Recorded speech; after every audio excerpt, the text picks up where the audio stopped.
Bienvenue, c'est le petit soldat. Aujourd'hui, on va parler d'une information exceptionnelle. L'Espagne, c'est fou, pourrait boycotter la Coupe du Monde si Israël se qualifie.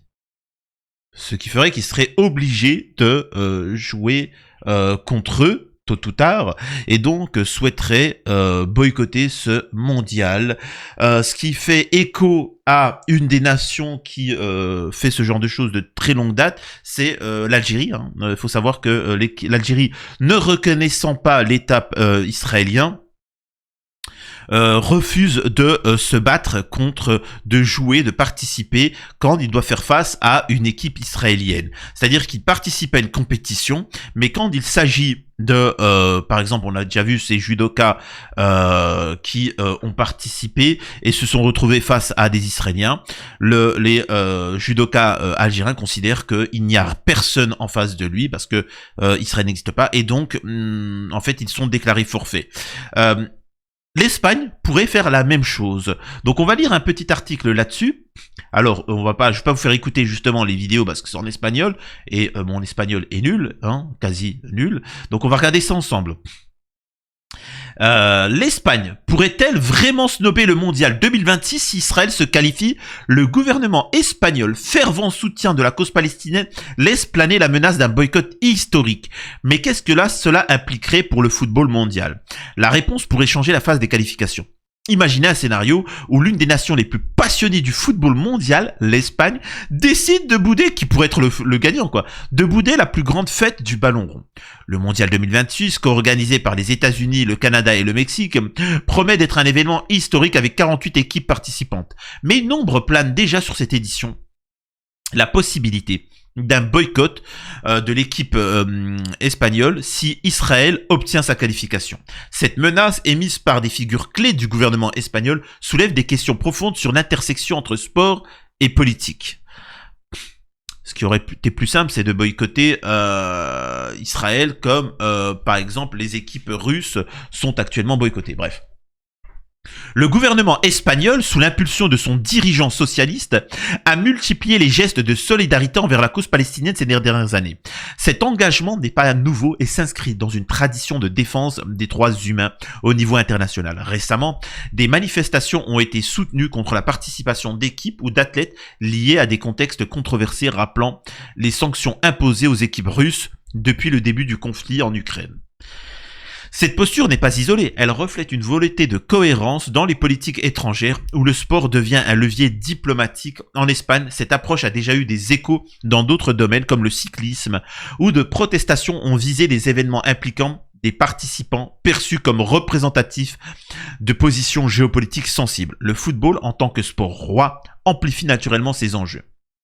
Le rôle clé d'une figure politique. Au cœur de cette déclaration se trouve un porte-parole influent du parti au pouvoir, originaire du Pays Basque, qui a exprimé une position nuancée mais ferme. Lors d'une intervention récente, il a indiqué que sa décision serait prise en temps voulu, une formulation qui laisse peu de place à l'ambiguïté. Cette déclaration faite ce mardi vise clairement à exercer une pression sur les instances dirigeantes du football mondial. Ce politicien, connu pour son engagement dans les débats parlementaires, incarne l'union entre la vie politique et les valeurs sociétales. Sa déclaration n'est pas un simple commentaire, elle porte le poids d'une potentielle action collective en soulignant que la qualification d'Israël reste incertaine mais possible. Il met en lumière les enjeux actuels des éliminatoires. Cette citation prononcée avec une retenue calculée résonne comme un avertissement. Les qualifications de la Coupe du Monde 2026 sont en pleine effervescence avec un format élargi à 48 équipes.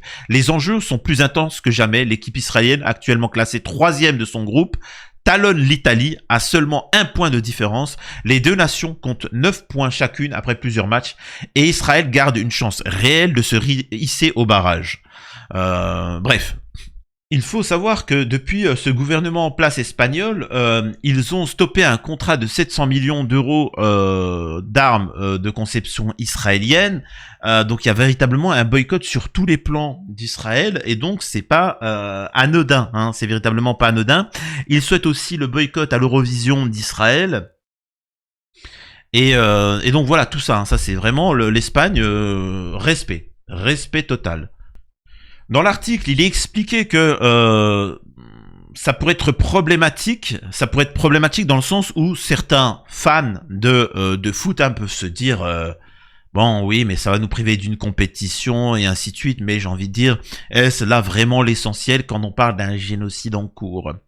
Au-delà du football, l'Espagne exprime des intentions similaires pour d'autres événements. La prochaine édition du concours musical européen pourrait-elle aussi être boycottée si la participation Israël est maintenue? D'ailleurs, je n'arrive pas à comprendre pourquoi Israël participe aux événements européens. Il faudra m'expliquer le concept. Cette position est partagée par plusieurs pays européens comme l'Irlande, l'Islande, la Slovénie, les Pays-Bas, qui forment un front uni dans ce qu'ils perçoivent comme une incohérence. Voilà. La communauté internationale observe avec attention ces développements. Des pays alliés à l'Espagne pourraient suivre son exemple, amplifier l'effet du boycott potentiel. Inversement, des nations pro-israéliennes pourraient condamner cette position, menant à une polarisation accrue dans le monde du sport. Il faut savoir que l'Espagne ne rigole pas avec le génocide à Gaza, et on même a dit cette phrase, enfin, le président, le chef du gouvernement, que s'ils avaient la bombe atomique, ils auraient stoppé le génocide à Gaza. Écoutez ça. Les déclarations sont claires et elles sont prononcées publiquement. Dans une prise de parole visant à énoncer les mesures prises pour sanctionner Israël, Pedro Sánchez regrette que son pays ne possède pas l'arme nucléaire pour arrêter l'armée israélienne dans sa guerre à Gaza.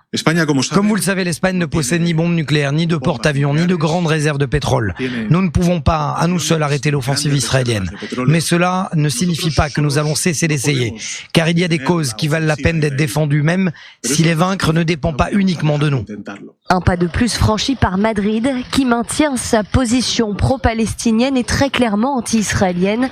En début de semaine, l'Espagne a annoncé un embargo sur les armes à destination d'Israël, l'interdiction aux navires transportant du carburant pour l'armée israélienne d'accoster dans ses ports, aux avions transportant des armes pour Tsahal d'utiliser son espace aérien, ainsi que l'interdiction d'entrer sur son territoire pour certains responsables israéliens, dont les ministres Itamar Ben-Gvir et Bezalel Smotrich. Pedro Sánchez dénonce ce qu'il qualifie d'attaque contre un peuple sans défense dans la bande de Gaza. Esto no es defenderse.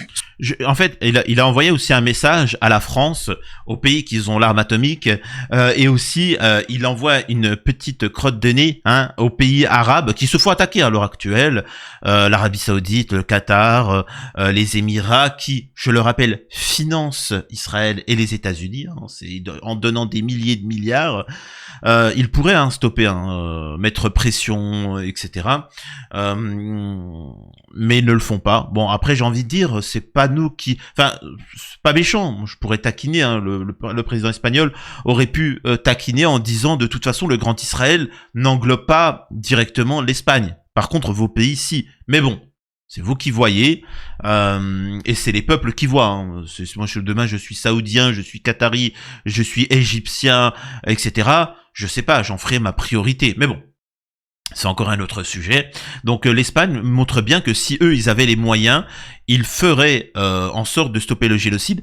Ils ne peuvent pas, mais ils font ce qu'ils peuvent, eux, à leur échelle, et invitent les autres à agir. Ce n'est pas de la légitime défense, ce n'est même pas une attaque, c'est l'extermination d'un peuple sans défense. C'est une violation de toutes les lois du droit humanitaire. Et malgré cela, la communauté internationale est incapable d'arrêter cette tragédie. Dans ce contexte de fortes tensions entre Israël et l'Espagne, la 18e étape de la Vuelta 2025, le Tour d'Espagne en vélo, s'est lancé aujourd'hui avec l'équipe israélienne, représentée par le cycliste Nadav Reisberg. La distance a été cependant réduite en raison des risques de perturbations dues aux manifestations pro-palestiniennes, et le coureur israélien a dû changer de maillot en retirant toute mention du pays pour privilégier sa sécurité. Ce qui est assez exceptionnel. Merci à l'Espagne qui fait vraiment qui fait tache d'huile, qui fait tache en Espagne. Alors dans le bon sens du terme, qui fait tache, qui fait tache face à comparé aux autres pays européens qui sont ridiculement complices du génocide à Gaza. Alors ce n'est pas la reconnaissance d'un pays qui change la donne, il faut faire des sanctions et autres. Donc dites-moi ce que vous en pensez de l'Espagne et de leur action, et je vous invite à vous abonner pour soutenir la chaîne.